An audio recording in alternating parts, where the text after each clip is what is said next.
para 30. Então, e a dívida, que é uma obrigação do gestor ficar cobrando, e tem muita gente devendo, e essa dívida não se fala que tem que cobrar essa dívida. Deixa para quem buscar o dinheiro. E sem contar o dinheiro que foi acumulado, que a pessoa passa 35 anos para aposentar, aqueles que aposentam por tempo de serviço. Esse dinheiro todo acumulado, ninguém fala nesse dinheiro? Então, é isso que eu queria que o professor explicasse. Bom, eu vou passar a palavra ao ilustre palestrante. Prazer, viu? Tá bom. E, em seguida, faremos outro bloco.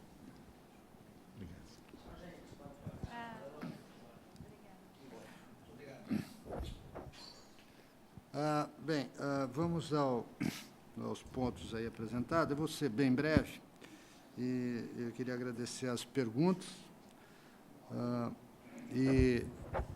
Bem, no que diz respeito ao sistema atuarial dos servidores públicos, nós temos um problema importante, né? Quer dizer, o volume de arrecadação de contribuições previdenciárias internas do setor público é insuficiente para pagar as despesas previdenciárias. Como é que a Constituição tratou esses casos?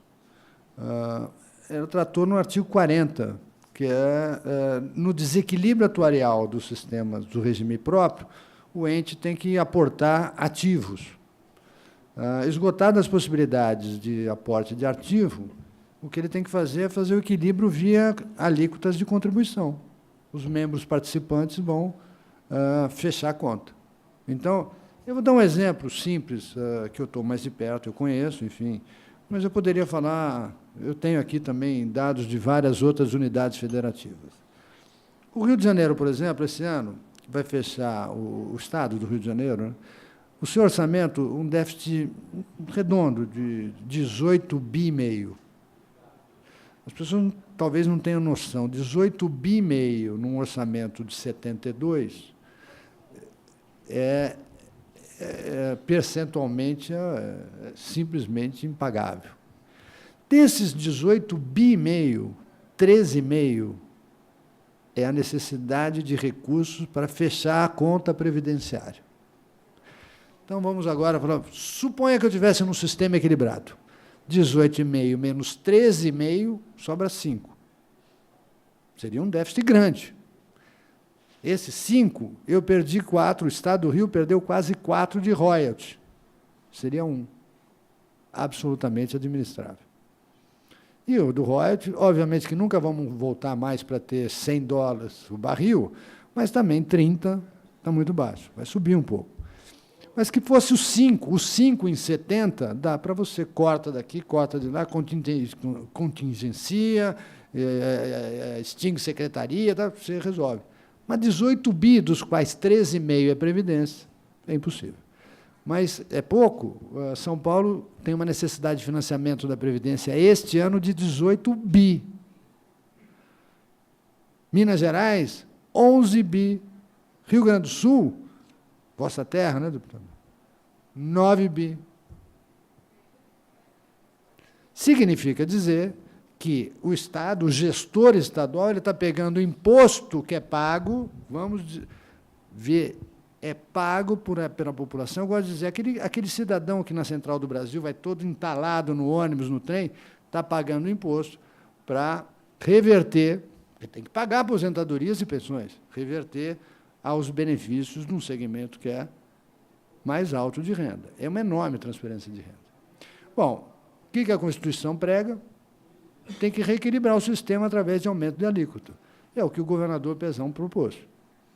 É uma alíquota aumentar de 11 para 14, a regular, e mais uma alíquota extraordinária provisória, até suavizar.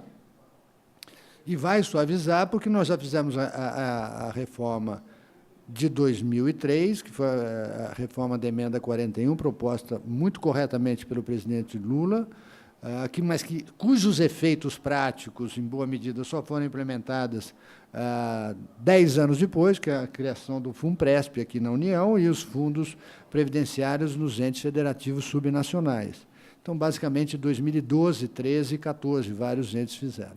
Então, que se segrega e isola a possibilidade de aparecer um déficit previdenciário. Muito bem. Até lá, Até lá, tem que ser equilibrado com aporte de ativos e com aumento de alíquota para reequilibrar o sistema. Lamento, os funcionários públicos vão ter que conviver com isso. É difícil? É difícil. Poderia ter sido feito antes e melhor? Poderia. Nós não fizemos e, digamos assim, vamos ter que tomar medidas mais fortes. O senhor se referiu ao Exército Brasileiro? O Exército é parte, né? Na verdade, as Forças Armadas. Mas, eu gosto de dizer, queria que a deputada estivesse aqui, porque eu tenho muito bom contato com os militares, muito bom contato. Pessoas sérias, responsáveis, competentes, brasileiros vocacionados, e sabem que tem problemas, estão dispostos a fazer regras de transição, mas não são só eles, não. Várias categorias dos servidores públicos, em legislações passadas, têm direito a produzir pensão para filhas maiores. Juízes, procuradores, defensores, muitos fiscais de renda no passado tinham esse direito. Então, a gente foca nos milicos, tudo bem, porque é o maior número, mas a verdade é que um monte de categorias profissionais no setor público tinham, no passado, o direito de produzir um benefício de pensão à filha maior. Não é só juízes, nós temos casos famosos. Até a atriz Maite Proença é filha de um juiz, ela recebe até hoje pensão, em que pese o fato que o fundamento da pensão é a dependência econômica. É a dependência econômica. Ela recorreu ao judiciário, o judiciário deu ganho de causa. Não é ela que está errada, o que está errado é a regra. A regra está errada. Os militares têm isso, mas é bem verdade que, com a Emenda Constitucional 20 de 1998, depois regulamentada por uma lei de 2001, todos os novos militares não geram mais pensão para filha maior. Acabou. O que tem é um estoque. É um estoque. Em Previdência, eu sempre digo, você mexe o botão aqui, o impacto vai aparecer até 80 anos lá na frente. Então, nós vamos ter benefício de pensão de filha maior, tendo pagamento até 2080, 2070, entendeu? É muito pesado, porque a gente tem feito mudanças não afetando os direitos adquiridos. É isso, não afeta os direitos adquiridos. Então, o militar que tinha, mesmo que ainda não tivesse morrido, e ele estava ativo em 1998, ele pôde optar por ter ou não esse benefício, pagando uma alíquota suplementar de 3%. E, quando ele morrer, a filha maior dele, se não casada for, terá direito ao benefício. Então, ainda não apenas nós temos benefício em vigor, como teremos geração de novos benefícios. Mas todos aqueles que ingressaram pós-2001 não têm mais esse direito. Então, e vale para várias categorias. Bom, vamos finalmente ao caso da Cobap. Eu tenho visto muitos debates por aí, e a Anfip e outras entidades, eles têm afirmado que duas coisas fundamentalmente. A primeira, que previdência, na verdade, é uma confusão aí, é que a seguridade é superavitária. A seguridade é composta por 3 subsistemas: previdência, saúde e assistência. São 3 subsistemas. E a Constituição definiu uma série de mecanismos de financiamento desse sistema. O que tem sido argumentado é que a seguridade é superavitária. Bom, esse é o primeiro ponto, e aí apresento os dados. Como é feita essa contabilidade? E aí é o primeiro debate. Nesta contabilidade, é feito assim: pega as despesas com previdência, com assistência e saúde, soma de um lado. Quais despesas? As despesas diretas de pagamento de benefícios de aposentadoria, os benefícios assistenciais, tá certo? Os gastos com saúde e os gastos do INSS. Muito bem. E pessoal? Porque, para prestar serviço de saúde, precisa de médico, precisa de enfermeira, precisa de auxiliar. Não, esse está fora da conta, porque isso é pessoal, é outra rubrica. Isso está nos encargos da União, está fora da conta. E os aposentados médicos estão fora da conta. E os pensionistas de médicos estão fora da conta. Estou falando de médicos, mas de enfermeiros, estão fora da conta. Então, eu estou diminuindo a despesa. A minha mulher tenta, de vez em quando, fazer isso comigo, sabe? Aí eu falo, não, minha filha, aqui eu faço a contabilidade direitinho. Não vem com conversinha mole, não. A sua despesa foi... Não, mas eu pus gasolina no carro. E o carro... Não, você pôs gasolina no carro, o seu cartão é despesa tua. O problema é teu, paga. Para. Muito bem. Então, isso está fora da contabilidade deles. E o que é a receita? A receita é a receita de contribuições previdenciárias, a receita de contribuições sobre lucros, CSLL, COFINS, e a parcela que foi retirada dessas contribuições para a chamada DRU. Isso é uma emenda constitucional. Uma emenda constitucional. E eles entendem que a emenda é ilegítima. Bom, aí, tudo bem. Bom, mas sério, por quê? Você não, veja só, eu não posso, ninguém pode ser culpado, punido, por alguma coisa que ele fez que é imoral, mas não ilegal. Vamos dizer que está infeliz. Sim, mas ela é tão válida quanto a Constituição. Ela foi aprovada segundo os trâmites previstos pela Constituição, e os deputados, senadores, entenderam que era legítimo fazer isso. Mas, tudo bem. Aí eles põem isso na conta. Ora, não vale a DRU. Tá bom, aí ele põe. De fato, feita essa conta em que a despesa é diminuída e a receita inflada, dá um superávit. Legal, muito bom. Olha, agora o senhor deveria pedir à Anfip mostrar, ao longo do tempo, o que está acontecendo com esse superávit, com essa conta meia-boca. O que está acontecendo? Caindo, minguando, e este ano vai dar déficit, mesmo com esta conta. Bom, mas e quando dá déficit, o que a gente faz? O que a gente faz? Calma, deixa eu só terminar, que é ele. O que a gente faz? A gente faz o que tem feito. O Estado vem e transfere, apesar dele tirar a desvinculação da DRU, na verdade, não foi um golpe nos aposentados, no pensionistas, foi um golpe nos estados e União e município, porque a contribuição é desvinculada.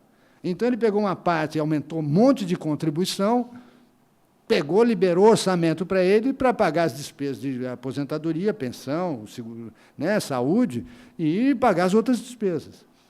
Então, veja só, eu gosto de dizer o seguinte, suponha, é sempre um contrafactual legal que eu gosto de fazer, suponha que a Seguridade está dando prejuízo. Mas quem está dando prejuízo é o seguinte, o que se gasta muito, é saúde. E a Previdência está equilibrada. Previdência é contributiva, está lá na Constituição, é no sistema contributivo. Alguém fala o seguinte, olha, como está gastando muito em saúde, eu vou aumentar a contribuição previdenciária. Eu vou falar, epa, eu não. A Previdência está equilibrada. A Previdência é aquele que aquele senhor falou. É um sistema que tem que fechar. Ele não tem que gerar nem superávit, nem déficit. Agora, se a saúde está gastando demais, ou o governo faz um novo imposto para financiar, ou corta gasto de saúde, mas não a contribuição previdenciária. Da mesma forma, se a Previdência está em déficit, eu não vou tirar dinheiro de imposto para cobrir a Previdência. O certo é reequilibrar o subsistema Previdência. E é isso que a reforma propõe. Por fim, eu gosto de dizer o seguinte, não dá para fazer contabilidade parcial de bolso. É o seguinte, olha, eu tenho aqui 300 conto no bolso e tenho 200 para gastar, superávit. Mas no bolso esquerdo, eu tenho 100 e tenho que gastar 500. Bom, deve ser... Aí eu falo assim, não, meu bolso direito está equilibrado. Não, eu estou devendo. Eu tenho superávit de 100 no direito e 400 de déficit no esquerdo. O Paulo Tafner tem 300 de déficit. E, no final do dia, a União chega lá no Tesouro Nacional consolida, o que ele vê? Déficit. Então, e o déficit é o quê? É insuficiência de recursos para pagar as obrigações que tem. Tendo ou não tendo superávit na Seguridade, tendo ou não tendo, o Tesouro vai ter que aportar dinheiro. Não importa. Agora, vamos aos outros itens. Você incluiu nessa sua contabilidade dos dois bolsos, você incluiu o déficit da Previdência Pública Não. e o déficit da Previdência Rural? Não. Pô, mas então não está dando superávit. Então me explica. É isso. A previdência rural é assistência ou previdência? É previdência, rigorosamente classificado. Do meu ponto de vista, ele tem Mas então a componentes previdência- assistenciais. Então a previdência está deficitária. É a forma de registrar as coisas. Esse dia eu estava discutindo aí para o companheiro. Na Constituição, me corrijam, eu sou um humilde curioso nisso, agora vou estudar mais. Mas na Constituição está, ou não está, que previdência rural é previdência. Confere? Confere. E tem 8 milhões de agricultores, não discuto o mérito, Sim. 8 milhões de agricultores, que a contribuição são 10 bilhões por ano. E este ano, segundo o meu professor Rolim, a Previdência Rural vai gastar 104 bi. Quer dizer, vai sair, meus queridos, 90. do Tesouro Nacional 4 bi. 94 bi. Esse é o déficit. E pior, esse dinheiro não tem. Aí o governo pede emprestado, vendendo o título do Tesouro a 15%. Que quem vai que pagar é a futura Não, e a geração. petezada quer que ninguém honre essa dívida. Então, aí tem 94 bi. E eu ouvi desde criancinha, desde que vim para cá, que eu comecei a ouvir um pouquinho, que a área pública dá um buraco esse ano vai dar um buraco de 70. Nas minhas projeções, 78 a 80 bi. Opa, aumentou. Então, vamos lá. A Previdência Pública é a geral ou só a federal? Nesse Não, 78. federal. Tá, só a federal. A Previdência Federal, o governo tira, todo ano, 78 bi para cobrir o buraco. Não, deputado, 78 bi todo ano, não. É este ano, porque o ano que vem vai ser mais, e o outro mais. Eu vou ficar aqui esse ano. Se fosse 78 todo ano, eu estava Então, feliz vamos lá. da vida. Da rural, vamos arredondar, da rural é 90, e vamos aumentar da pública, 80. Tá? Então, 90 mais 80, 170 bi. Então, como é que a Anfib martela isso? Será que isso aí... olha, deve ter gente aqui, eu vou provocar. Para mim, isso é desonestidade intelectual. Sim. Olha, ou não é. Muito obrigado. Você mesmo meio vacilou para dizer... Não não veja ficou só. meio claro. Né? Eu não... E agora, quando eu te perguntei, você clareou. Nós temos que ser claro. Veja. Né, Paulo? Obrigado. Não, eu procuro ser claro. Não, é na cabeça de vocês também. Então, agora, eu só queria voltar... Calma, vamos. Bom, mas a dívida previdenciária, né? É a dívida que os contribuintes têm para com o INSS. Em geral, isso é expresso sobre o relatório de dívida ativa consolidada do INSS. Bom, deixa eu dizer para vocês o seguinte. Quem vai para a dívida, assim, conceitualmente, quem vai para a dívida ativa é um bom pagador? Não, não é. O bom pagador não vai para a dívida ativa. Bom, antes de ir para a dívida ativa, ele tem cobranças administrativas. O gestor tenta cobrar dele. Pode ser muito eficiente, menos eficiente, enfim, tenta cobrar dele. Ele não pagou. Aí entra em cobrança em dívida ativa. Ele ainda não pagou. Bom, temos duas possibilidades, sim, extremas. A primeira possibilidade é que ele é um sem vergonha, sonegador, que, tendo dinheiro para pagar, ele se recusa a pagar. Muito bem. Ou o outro lado, que é um cara que não tem dinheiro para pagar. Porque, senhores, entrar em dívida ativa significa uma série de percalços para a empresa. É enorme. O problema, ele tem certidão, ele não tem mais certidão negativa, ele não tem acesso a crédito. Pode entrar no judiciário, uma certidão negativa positiva com efeito de negativa, ele tem alguns mecanismos.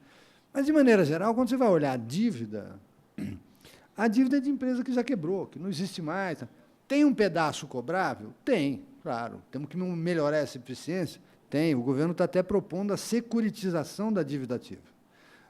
Veja só, o banco cobra bem? Em geral, cobra bem. O Banco Itaú acabou de fazer a securitização de 1 bilhão e 200 milhões de papagaios não pagos.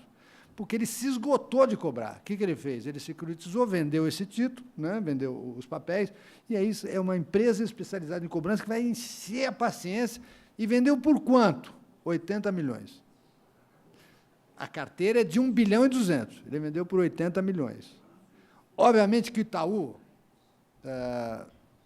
ele não dá dinheiro para quem comprou. Ele pesquisou no mercado. Então, uma carteira de 1 bilhão e 200, 80 milhões. Então, quando você olha, eu acompanho bem dívida ativa, porque eu hoje presido a Companhia Fluminense de Securitização no Rio de Janeiro, que nós estamos trabalhando para securitizar a dívida ativa de lá. A dívida ativa contábil é 66 bilhões no Rio de Janeiro. Eu tive a pachorra, com o meu diretor financeiro, nós pegamos crédito a crédito, tabulamos mais de 250 milhões de informações, classificamos o crédito. O governador Pezão vai ficar bravo comigo. Quanto vale aquilo, se eu fosse comprar? Isso, uma boa hipótese. É isso. Então, se eu olhar a dívida ativa e falar, não, é isso, tá bom, ainda que toda ela fosse boa, ela cobre o rombo de 1 ano. Acabou. E o ano seguinte? Bom, vamos para os demais. A desoneração realmente foi uma decisão do governo. Não me lembro de nenhuma entidade questionar a desonerização. Não, tirando os liberais, como eu, falaram, né?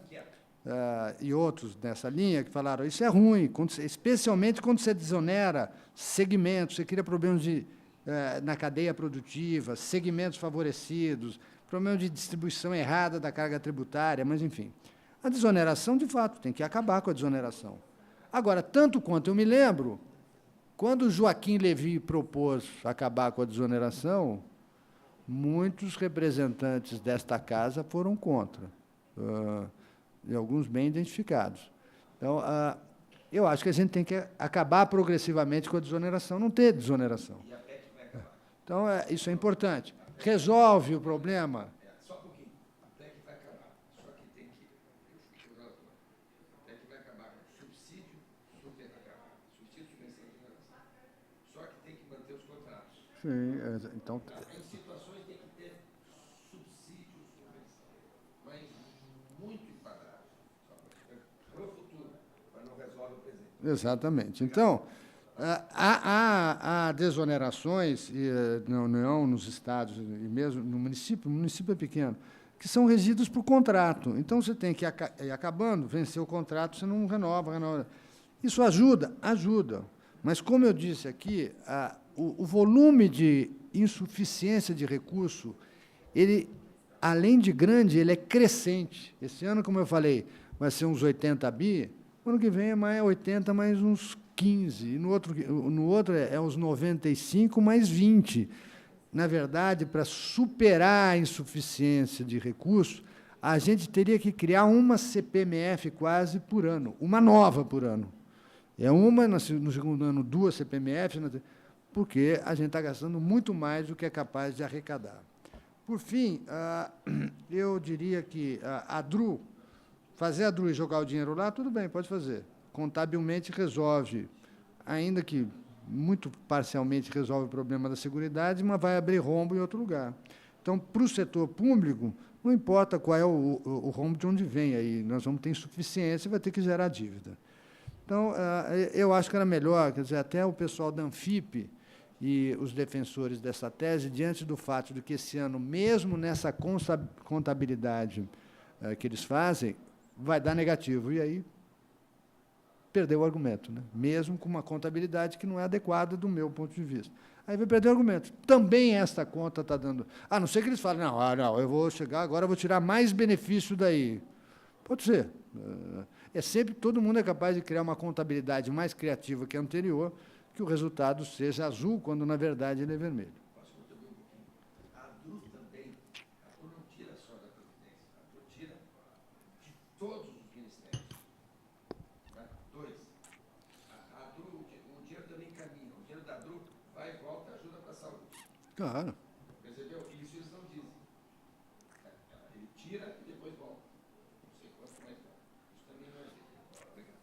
Bom, por fim, só a última pergunta que você fez, né, um negócio eu vou falar muito rapidamente. Eu acho que, para o futuro, a gente tem que pensar um outro modelo previdenciário totalmente diferente. Quer dizer, os vínculos formais de trabalho, eles tendem a desaparecer. A gente está acostumado com o modelo todo em que o vínculo de trabalho era basicamente industrial, lá com Getúlio Vargas, os grandes empregos. Hoje, a participação da indústria no emprego total ele é minoritário e é decrescente.